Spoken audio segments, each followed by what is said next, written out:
അപ്പോൾ ഒരു simple beef കറി four ഡിന്നറാണ് prepare ചെയ്യുന്നത്. ബീഫ് നന്നായിട്ട് കഴുകി വൃത്തിയാക്കി കുക്കറിനകത്തോട്ടിട്ടു.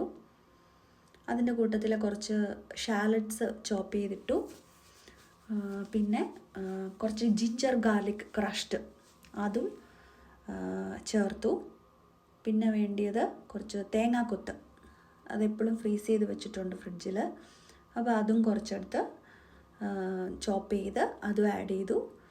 പിന്നെ 1-2 മസാലാസ് ഇപ്പോൾ ആഡ് ചെയ്ത് കൊടുക്കുക. അതായത് fennel seeds powder, pepper powder, പിന്നെ മഞ്ഞൾപ്പൊടി, ടർമറിക് പൗഡർ, സോൾട്ട്, ഇത്രയും ചേർത്ത് നന്നായിട്ട് ഇളക്കി യോജിപ്പിച്ച് കുക്കറിൽ ബീഫ് വേവാനായിട്ട് വെച്ചു.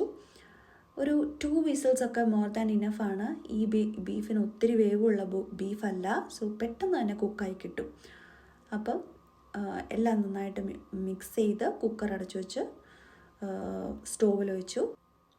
ബീഫ് ഒന്ന് നന്നായിട്ട് കുക്കറിൽ കുക്കായി കഴിഞ്ഞപ്പം കടുക് പൊട്ടിച്ചു. അതായത് കോക്കനട്ട് ഓയിൽ, കടുക് ഇട്ട് പൊട്ടിച്ചതിന് ശേഷം ഓണിയൻസ് ചോപ്പ് ചെയ്തിട്ടു.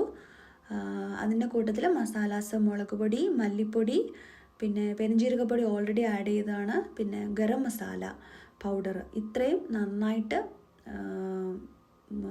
കുക്ക് ചെയ്ത് സോട്ടേ ചെയ്ത് ഈ കുക്ക് ചെയ്ത് വെച്ചിരിക്കുന്ന ബീഫിലേക്ക് ആഡ് ചെയ്തു. അപ്പോൾ തന്നെ ബീഫ് കറിയും റെഡിയാണ്. അപ്പം രാത്രിയിലത്തെ ഡിന്നറിന് ബീഫ് കറിയുടെ കൂട്ടത്തിൽ ഫ്രോസൺ പൊറോട്ടയാണ്. അപ്പോൾ ഇന്നൊരു യമ്മി ഡിന്നർ എൻജോയ് ചെയ്തു.